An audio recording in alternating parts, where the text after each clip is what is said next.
Esta transmisión, que tiene como título Posiciones éticas para el acompañamiento respetuoso de personas dentro del espectro del autismo, creo que la primera posición ética que es conveniente establecer es decir, desde qué lugar hablo, ¿cierto? ¿Qué es lo que me permite autorizarme a decir algunas cosas? ¿Desde qué posición? ¿Y cuáles son las limitaciones de aquello que voy a decir? Entonces, bueno, desde hace 10 años he tenido la oportunidad de encontrarme con personas autistas, niños, adolescentes, adultos, personas que han estado en distintos contextos de la vida en riesgo de exclusión social a razón de las particularidades que implica esta posición subjetiva. He tenido la oportunidad de acompañar personas autistas tanto en contextos educativos como en el contexto clínico, en investigación, y a partir de lo que he aprendido de ellos y de ellas, he podido ir generando una serie de orientaciones, de preguntas, de claridades, teniendo siempre como orientación aquello que ellos tienen para decirme y aquello que tienen para decirnos. A comparación de lo que a veces solemos creer y de lo que la misma teoría nos ha propuesto en algunos casos, las personas autistas tienen mucho que decir, cada uno y cada una a su manera, algunos haciendo uso de la palabra hablada, otros haciendo uso de su cuerpo, otros haciendo uso de otros modos de comunicación, a través de la virtualidad, a través del arte, y nosotros estamos convocados en principio a poder escucharlos. ¿Sí? Es como la primera posición ética que voy a proponer y que va a derivar todo lo que voy a decir a continuación es: escuchemos a los autistas. Hago primero un señalamiento y es que seguramente algunos se preguntarán por qué digo autista y no con autismo, y lo hago precisamente siguiendo lo que me han enseñado las personas autistas adultas que realizan autivismo, que es la forma en como ellos nombran su activismo, que hablan en nombre propio, que escriben sobre sus experiencias y que ellos dicen con autismo no, porque no es como con gripa. ¿Sí? Cuando uno dice una persona con gripa es porque si se toma una aspirina, una pastilla, la gripa se le quita. El autismo hace parte de la forma en cómo un sujeto se posiciona en la vida. Entonces, persona autista. Esto es lo que ellos proponen como perspectiva de la autonominación en contraposición a la perspectiva de la heterodenominación, que la perspectiva de la heterodenominación es lo que los profesionales, lo que los psicólogos, psiquiatras, neurólogos, maestros, en general, hemos dicho sobre las personas autistas, pocas veces dentro del mismo espectro. Entonces, por eso hago como el señalamiento. A lo largo de la presentación van a encontrar algunas fotografías de Timothy Archibald de la serie Ecolalia. Timothy Archibald toma unas fotografías de su hijo es autista, y me parece que logra capturar de manera muy importante la esencia de su forma de habitar el mundo, de relacionarse con los otros, con los objetos, con el cuerpo y demás. Bueno, ya ahorita en la introducción nos hacían como un señalamiento importante con respecto a la ética en el ejercicio de la psicología. Sobre la ética podría hacerse un solo panel, un solo congreso, solo para pensar qué es la ética, pero digamos que para simplificar podríamos decir que entendemos entonces la ética como aquello que orienta, ¿sí? Aquello que orienta la posición de quien acompaña, en este caso la ética como aquello que orienta la posición del psicólogo y que la orienta. Si nos vamos a revisar pues como las definiciones generales de ética, dice que se refiere al estudio del bien y del mal. Me parece interesante que no se trata de lo bueno y lo malo, sino del bien y del mal, y creo que cuando se trata de profesionales pues es de un bien decir, de un bien acompañar, de un bien sostener, de un bien saber, ¿sí? Y me parece importante enmarcarlo en esta definición de ética de Levinas. Dice: es en términos éticos como describo la subjetividad.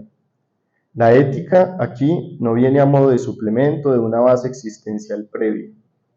Es en la ética entendida como responsabilidad, donde se anuda el nudo mismo de lo subjetivo. Entiendo la responsabilidad como responsabilidad para con el otro. Así pues, como responsabilidad para con lo que no es asunto mío o que incluso no me concierne, o que precisamente me concierne, es abordado por mí como rostro.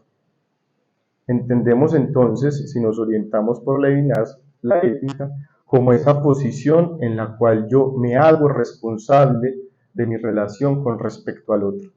Y cuando se trata del acompañamiento de sujetos autistas, es importante poder asumir una posición de responsabilidad, entendiendo que ese sujeto tiene un rostro, que ese sujeto tiene un saber, que ese sujeto ha construido una solución y que mi posición ética es ser responsable con aquello que yo hago, con la manera en cómo me posiciono, con la forma en cómo me pongo de lado de ese sujeto, reconociendo el rostro que ha logrado construir, la manera en cómo se ha posicionado en la vida.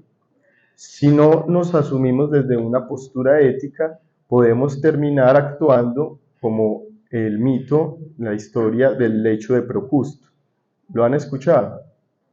¿Sí? Que en la mitología griega estaba la historia de Procusto, que era el que se encargaba de construir pues, como unos lechos, pero él tenía una medida específica y no se movía de esa medida.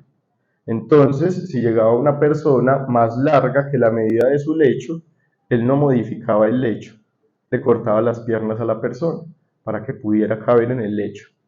Y si la persona era muy pequeña y no cabía en el lecho, pues simplemente le estiraba las piernas hasta que pudiera caber en la medida del lecho.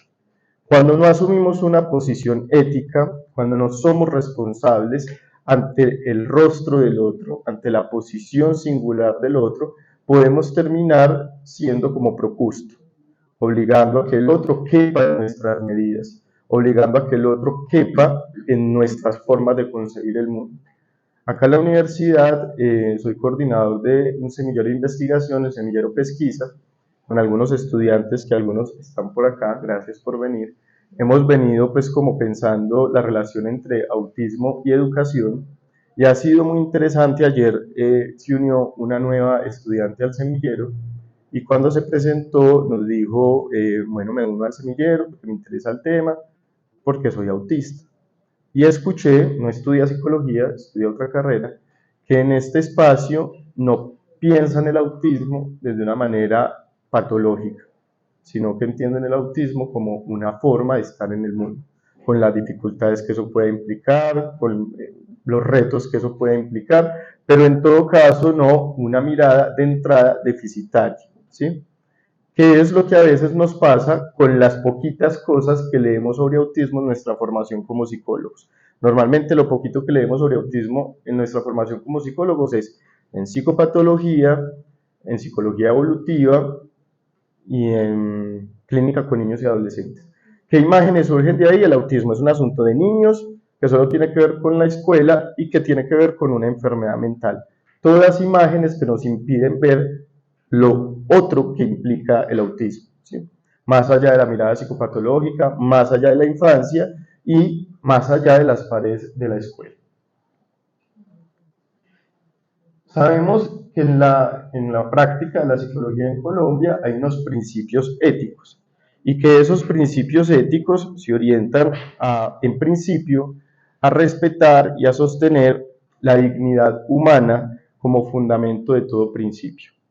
Y cuando nos detenemos a pensar de qué se trata aquello de la dignidad humana, podemos ver que la dignidad y el respeto por la dignidad tiene que ver con entender que todos son sujetos de derechos y que cuando respetamos la dignidad del otro, lo que hacemos es que lo tratamos como sujeto.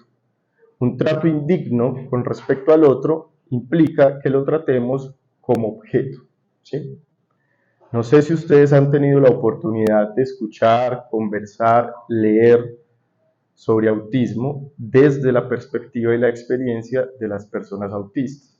Seguramente hemos leído muchos autores neuróticos, neurotípicos que han escrito sobre autismo. Una noticia, a la mayoría de personas autistas adultas no le caemos muy bien los psicólogos, ¿sí? Y hay que escuchar y hay que entender.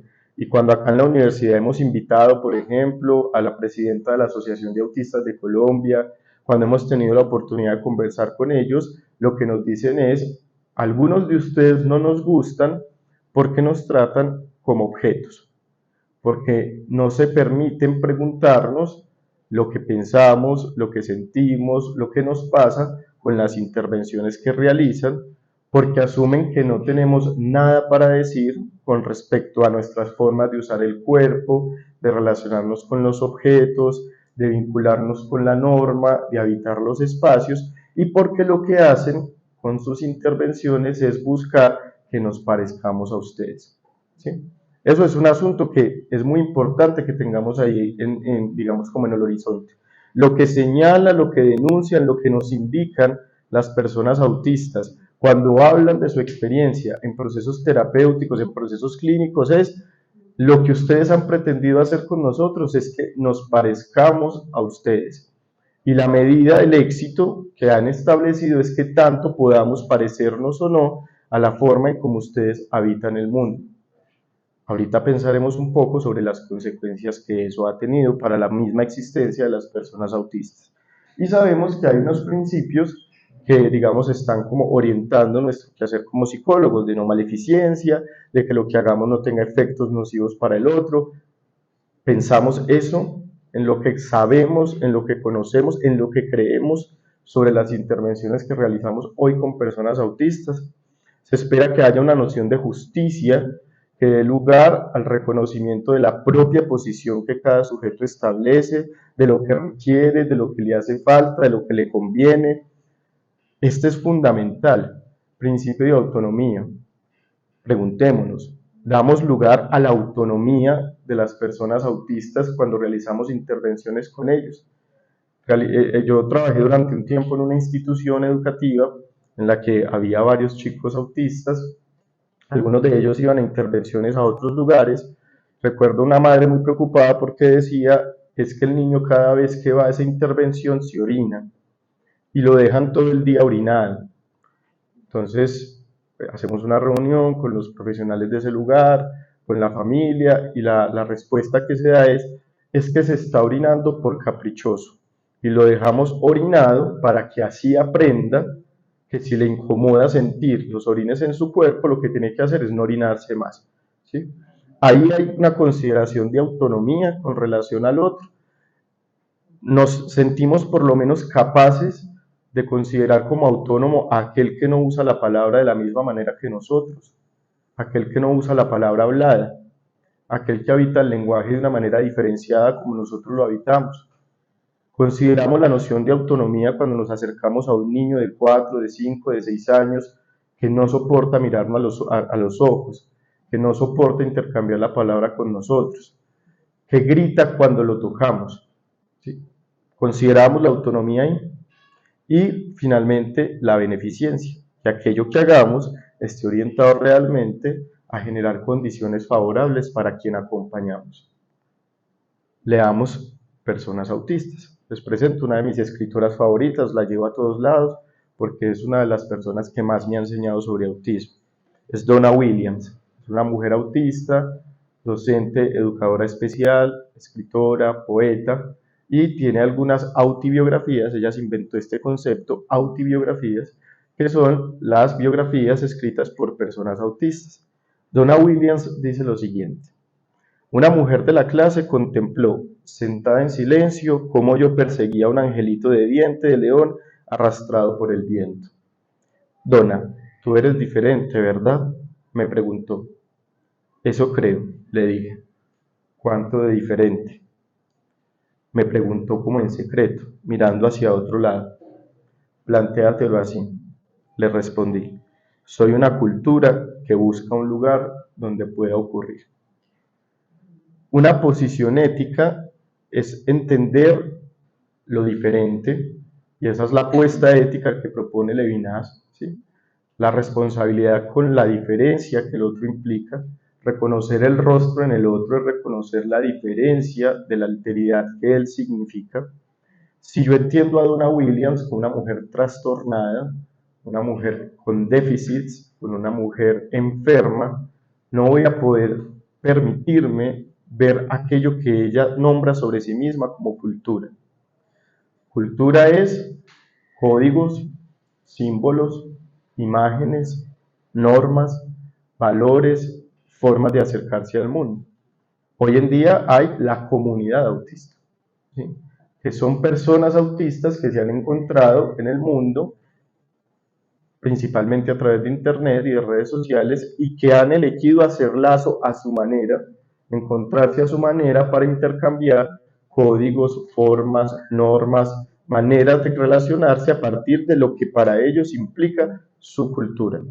Una mirada ética o una posición ética es entender la diferencia como una forma de desplegar una posición de estar en la vida. No significa eso, porque a veces quienes sostenemos esta postura, desde afuera a veces se nos hace la crítica de que hacemos una romantización del autismo y que entonces desconocemos sus dificultades. Partimos del hecho inevitable, ineludible, que vivir implica dificultad, y que vivir implica retos, y que vivir implica desafíos.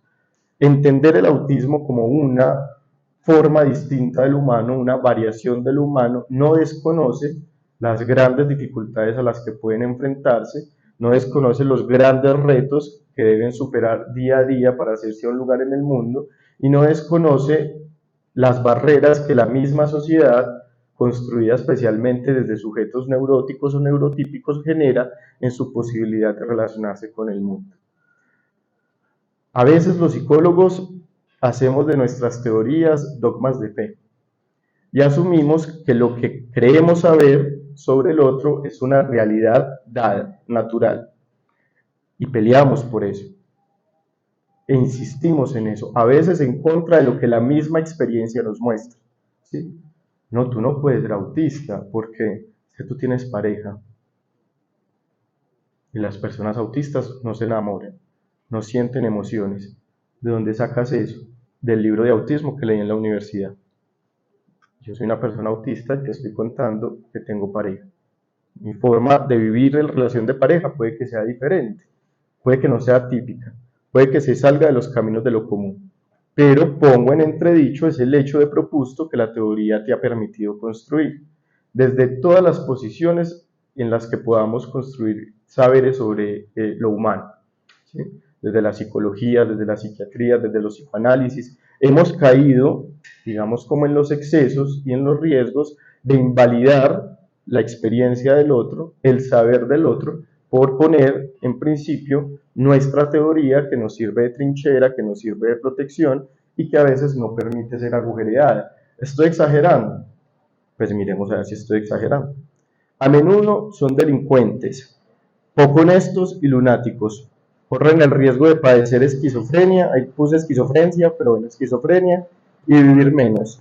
Esto lo dice César Lombroso, padre de la criminología moderna, sobre los zurdos. ¿Ustedes piensan eso? Los zurdos son delincuentes, poco honestos, lunáticos, corren el riesgo de padecer esquizofrenia y vivir menos. En algún momento eso fue un saber científico, teórico, validado, basado en la evidencia que en ese momento los autores habían agarrado, habían construido, habían elaborado. Y entonces eso hace que hoy en día tengamos que decir cosas como: en ningún caso se debe forzar a un niño que naturalmente utilice la mano izquierda a que se use la derecha o al revés. Esta práctica, muy habitual a lo largo de la historia, da lugar a lo que se conoce como zurdos contrariados. Personas que fueron constreñidas con castigos y prácticas nada formativas a escribir con la mano derecha. Un ejemplo es el de nuestro rey emérito Juan Carlos, no el de nosotros, quien ha reconocido en más de una ocasión que en su infancia le enseñaron que debía escribir con la mano derecha. Esto es un saber teórico de la época, validado, sostenido, replicado como una certeza. Los zurdos son delincuentes, poco honestos y lunáticos. Pero tenemos otros, DCM1. ¿Sí? A veces nosotros deliramos y amamos y nos fascinamos con las descripciones del DCM. Dice el DCM1 sobre el diagnóstico desviación sexual. Este diagnóstico se reserva para la sexualidad desviada, que no es sintomática de síndromes más extensos como las reacciones esquizofrénicas y obsesivas. El término incluye la mayoría de los casos anteriormente clasificados como personalidad psicopática con sexualidad patológica. El diagnóstico especificará el tipo de conducta patológica como homosexualidad, travestismo, pedofilia, fetichismo y sadismo sexual. ¿Sí? Un trastorno, la homosexualidad, dentro de lo que se conoce como desviación sexual, sexualidad desviada, en el DSM-1, el manual que orientaba las formas de comprensión de lo patológico de los profesionales de la época. Hoy tenemos el DSM-5. Cuando tengamos el DSM-8 nos vamos a impresionar mucho con lo que los psicólogos que usaron el DSM-5 nosotros clasificaban como patológico o no. ¿Sí? Muchas de las cosas que tenemos hoy en nuestro manual diagnóstico, en la versión del 7, en la versión del 8, no van a aparecer. Y se van a impresionar mucho las generaciones del futuro con algunas de las ideas que nosotros tenemos hoy sobre lo que es una patología mental, una forma enferma de desplegar la singularidad y la subjetividad. Entonces en Twitter ustedes se van a encontrar que las personas autistas hablan mucho, ¿sí? Y es muy conveniente leerlas. Pregunta Morrigan Reis. Tengo una duda y creo que es algo grave. ¿Por qué los neurólogos dicen que tenemos que obligar a que los menores neurodivergentes nos miren a los ojos? ¿Cuál es la finalidad? No le encuentro el sentido y lo veo como algo que puede hacer sufrir. Necesito ayuda. Le responde. No hay ninguna necesidad y nos hace sufrir. Gracias. Le siguen respondiendo. Cambia de neurólogo y busca uno que no viva en el siglo pasado. Es exactamente lo mismo que obligar a un zurdo a ser diestro. Ya lo vimos. ¿Por qué? Es devastador y hace muchísimo daño. Tenemos derecho a mirar donde nos dé la gana. Faltaría más. Ella responde. No entendía si tenía un fundamento que no llegaba a comprender o era solo forzar a que mi hijo parezca neurotípico. Gracias. Pensé que los neurólogos de ahora ya no hacían eso. Cuando era chica me agarraban de las mejillas con una sola mano para torcerme la cara, pero era en 1980. No creo que ese neuro esté muy actualizado. Eso lo he visto hacer. Es muy humillante, lo dice una persona autista, y un sinsentido total. En mi caso, no fue un neurólogo, sino el psicólogo de pediatría. Hoy con 34 sigo sin mirar ni a la cara, porque me resulta muy invasivo. La razón, supongo que lo hacen porque consideran que si no miran no prestas atención y lo imponen. Después los rígidos somos nosotros. Te lo digo claro, para que parezcas neurotípico y lo pases mal. No tiene ninguna otra finalidad. Pues no sabía que los neurólogos se dedicaban a decir semejantes aberraciones. Solo espero que no se les haga caso, igual que a los terapeutas conductuales. Obligar a un neurodivergente a los ojos es como obligarnos a caminar sin muletas siendo cojos. Duele. ¿Sí? Ahí es donde digo el hecho de Procusto. ¿Sí? Sí, hay una dificultad del sujeto autista en ceder la mirada, es que mirar no es fácil. Si yo diera esta ponencia enfocándome en alguno de ustedes y no dejo de mirar a alguno de ustedes durante toda la ponencia, es cuestión de minutos para que se incomoden y se volteen. ¿Sí? La mirada es una particularidad, una especificidad humana que no es cualquier cosa, no es solo usar los ojos. En la mirada pasan otras cosas. Me miro bonito, me miro feo, me da miedo cómo me mira, esa mirada me gusta, me da tranquilidad, me enamora, algo se pone en juego en la mirada. Otros neurólogos y otros profesionales de las neurociencias han propuesto hablar de que en el autismo hay algo que se llama mirada periférica. ¿Sí? No te tiene que estar mirando. El sujeto autista establece una relación con el entorno, una relación topológica con el espacio diferente a como la relacionamos y la hacemos los sujetos neurotípicos. Igual que con el sonido y con la voz. Y a veces uno cree que el chico autista no está poniendo atención porque está moviendo sus cubitos, sus cositas, y de repente corrige al profesor. No, eso no tiene que ver, estás diciendo cosas malas. No me estaba poniendo atención. Es una atención periférica, una mirada periférica. Es la manera en cómo la mirada se pone en juego en esa forma específica de relacionarse con el mundo y con la vida. Otro sujeto autista, Jim Sinclair, dice: nuestras formas de relación son diferentes. Insistan en cosas que sus expectativas consideran normales y toparán con la frustración, la decepción, el resentimiento, quizás incluso la rabia y el odio. Estos son sujetos autistas que pasaron Donna Williams, Jim Sinclair, Temple Grandin, Daniel Tammet, quienes escriben en primera persona, Hugo Joriot, que pasaron durante toda su infancia por procesos de intervención en la que no hubo la consideración ética de la autonomía, de la no maleficencia, ¿sí? A cualquier costo, míreme a los ojos, ¿sí? Acérquense respetuosamente. Digo, mírenme a los ojos como ejemplo paradigmático de una de las indicaciones, obligaciones, exigencias que se le hace desde la posición profesional a los sujetos autistas. Acérquese respetuosamente, sin prejuicios y abiertos a aprender cosas nuevas y encontrarán un mundo que no hubieran podido imaginar. Si la ética, el principio fundamental de la intervención ética en la psicología es la dignidad humana, lo contrario a la dignidad es la violencia, ¿sí? La violencia es la práctica en la que el otro es totalmente arrebatado de su dignidad. Cuando nosotros nos relacionamos violentamente con el otro, ultrajamos su dignidad.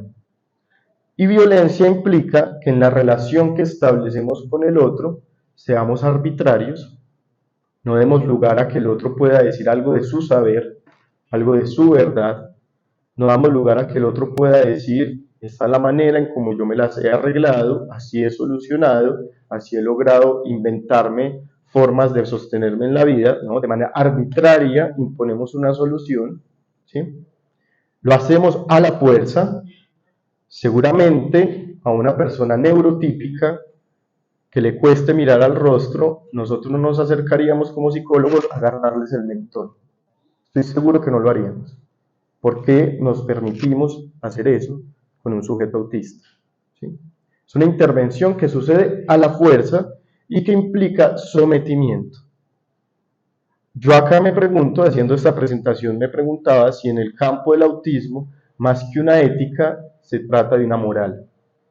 Es decir, hemos sostenido una moral sobre lo que consideramos debe ser una buena persona, una moral sobre lo que consideramos debe ser un sujeto normal, ¿sí? Así como en las intervenciones anteriores, el DSM-1 incluía todo lo que hoy entendemos como el campo de lo trans y la homosexualidad y la diferencia sexual y las divergencias sexuales como patología, porque había una moral sexual que Foucault nos enseña muy bien en Historia de la Sexualidad. Pensemos si en las intervenciones del autismo que implican un mire como yo miro, hable como yo hablo, comuníquese como yo me comunico, habite el espacio como yo habito el espacio, si allí no hay una moral de la normalidad, no una ética que respete la singularidad del otro, sino una moral con respecto a lo que yo supongo y espero que es una persona que vive bien, que habita bien la existencia. Cuando yo intervengo violentamente, yo le quito al otro su rostro, desconozco el rostro del otro, me inhabilito para escuchar su voz, sus usos del lenguaje, que no siempre son palabra hablada, es como el otro logra hacer uso de su voz con el cuerpo, con los objetos, con las distancias, con las formas en las que habita el espacio, y lo tomo como un puro objeto, que es lo que las personas autistas adultas nos han reclamado.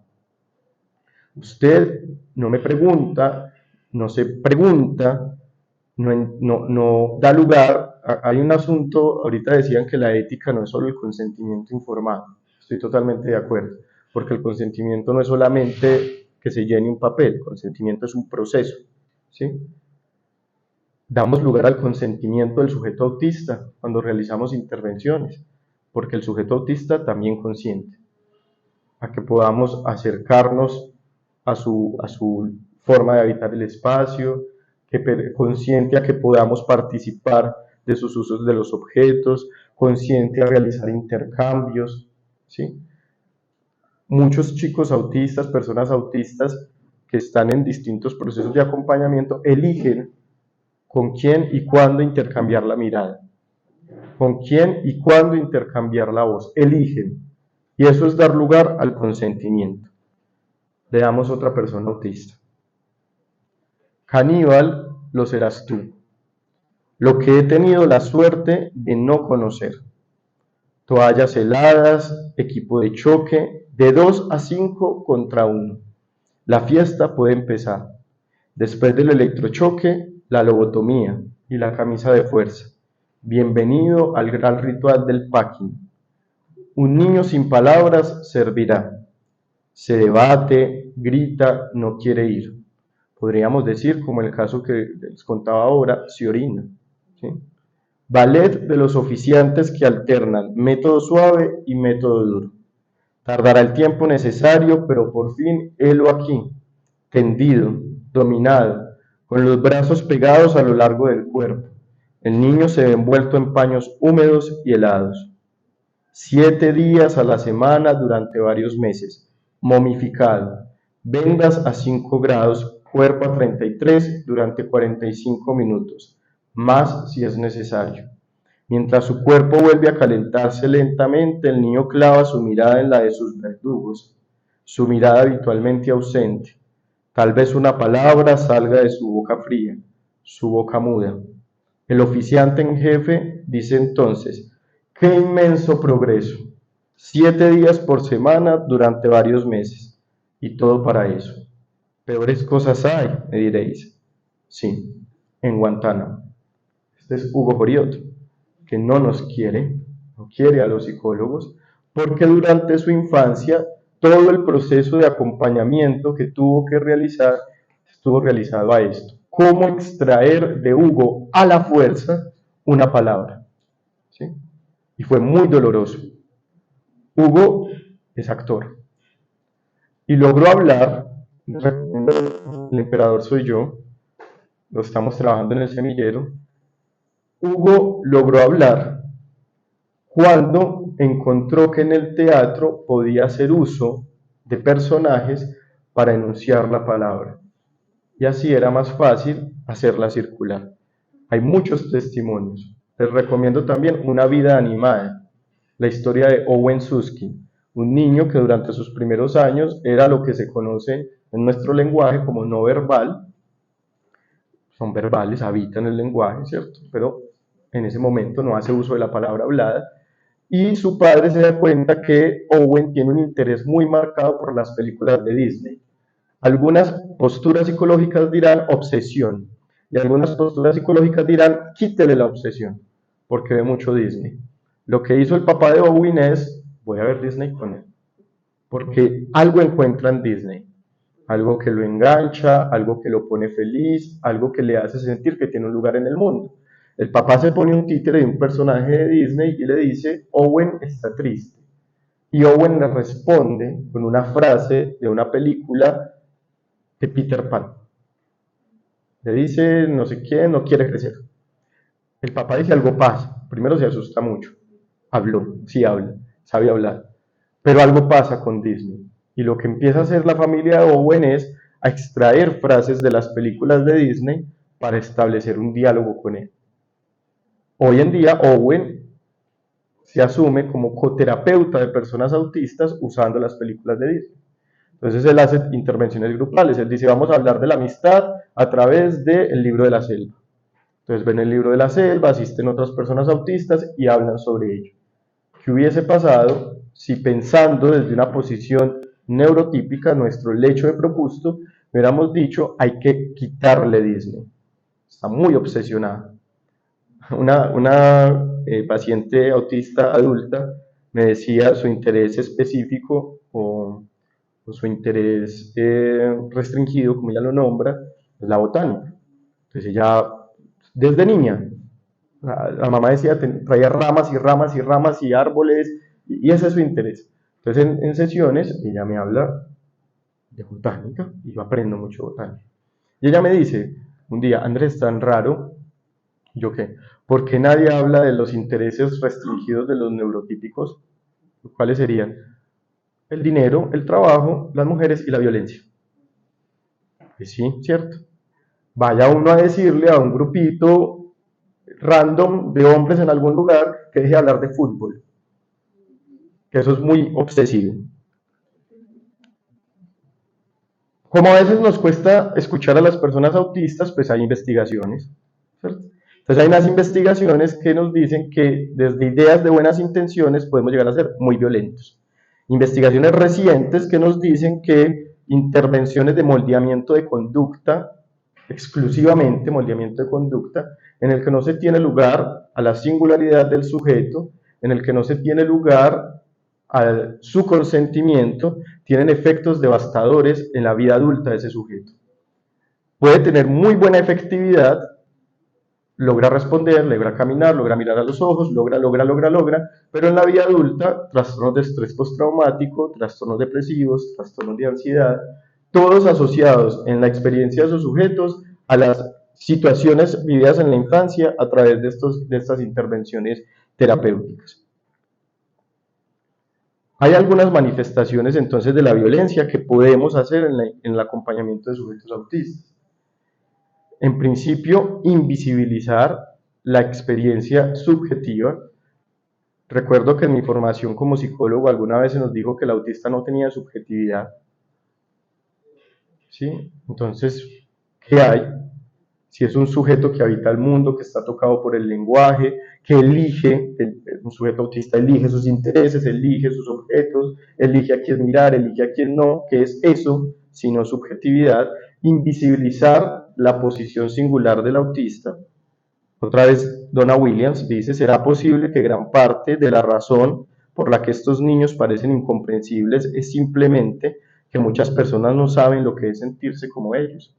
Si nos parece incomprensibles es porque no se parece a nuestras propias comprensiones sobre cómo vivimos la existencia.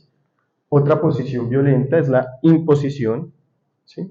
A partir de lo que visibilizamos nuestras ideas sobre la normalidad, imponemos unas lógicas específicas sobre cómo debe vivir ese sujeto. La normalización, que es lo que ellos más señalan, ¿sí? Si las intervenciones están orientadas a buscar que el sujeto autista se parezca al sujeto neurotípico, primero es un imposible y segundo es un ejercicio de mucho sufrimiento. Seguramente son familiares con un concepto que se llama masking. ¿Lo han escuchado? Que es un concepto que surge de las teorías del autismo en las que se trata de que los sujetos autistas logran fingir ser neurotípicos. Los mayores temas de conversación con los sujetos adultos que yo acompaño es el cansancio. Si ellos dicen, llegan abrumados, es un cansancio psíquico impresionante por sostener esas lógicas de la normalidad que se espera del otro. Va a tocar muy rápido, ya se va acabando el tiempo, pero entonces, ¿qué posiciones éticas se sugieren para un acompañamiento respetuoso? La primera, que es importantísima, ¿cómo estamos conceptualizando el autismo? ¿Lo estamos conceptualizando como un déficit o un trastorno? Déficit es que algo falta, trastorno es que algo se desvía. En ambos casos le falta a lo que otra cosa tiene o se desvía del camino adecuado. Si pensamos el autismo como un déficit, al autista le falta lo que el neurotípico sí tiene. Entonces los invito a que memoricen, como memorizan algunos autistas, los invito a que dibujen, como dibujan algunos autistas, los invito a que agarren las notas musicales, como agarran algunos autistas, a ver quién está en déficit. ¿Sí? Como nosotros construimos la teoría, es el que está en déficit. O trastorno es, se desvió de la línea que era, reconduzcámosla. O veamos el autismo como una variación del humano. ¿Sí? Así como hay zurdos y hay diestros, hay sujetos neuróticos, hay sujetos neurotípicos, hay sujetos autistas. Eso nos duele mucho porque nos toca en nuestro saber, en el saber que hemos construido. Entonces podemos definir el autismo como un grupo de alteraciones o déficits de desarrollo de características crónicas y que afectan de manera distinta a cada paciente, que se definen como una disfunción neurológica crónica, o podemos definirlo como relativo a las personas que tienen formas atípicas y distintivas de pensar, moverse, interactuar y procesar información sensorial, emocional y cognitiva. Hacerlo de esa manera no niega las dificultades, no niega los retos, no niega las barreras, pero sí niega el hecho de que a ellos les falta lo que nosotros sí tenemos. Y posiciona la intervención de otra manera. La posiciona a partir de las particularidades en función de lo específico de la condición. ¿Sí? Entender el autismo como una variación del humano nos permite hacernos la pregunta: ¿para qué le sirve al sujeto autista el aleteo? ¿Para qué le sirve la ecolalia? ¿Para qué le sirve la vociferación? ¿Para qué le sirve el interés específico? No decir aletea y eso está mal porque nosotros los comunes no aleteamos. Tiene estereotipias y eso está mal porque nosotros los comunes supuestamente no tenemos estereotipias. ¿Sí? Las tenemos, pero son comunes, son típicas, entonces son validadas socialmente. Entender el autismo como una variación del humano es para qué le sirve a ese muchacho en ese momento la estereotipia. ¿Sí? Recuerdo un chico que hacía esto en una institución en la que yo trabajaba, y yo un día le dije: ¿esto qué? Pues, ¿para qué es eso? ¿Para qué haces eso? Y me dijo: Cordy, yo era el coordinador, y me dijo: Cordy, es que si yo hago esto, la rabia se queda acá.